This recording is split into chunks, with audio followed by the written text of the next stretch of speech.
टुकड़े सीने विच बिखरे, एक नाम तेरा ही लैंदे रह गए।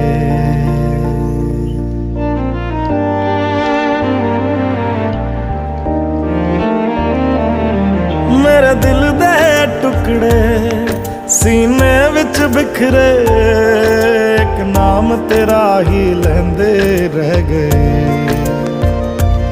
ओ तू एक भी सुनी ना, तेनू तरस ना आया, असी दर्द जुदाई सहंदे रह गए।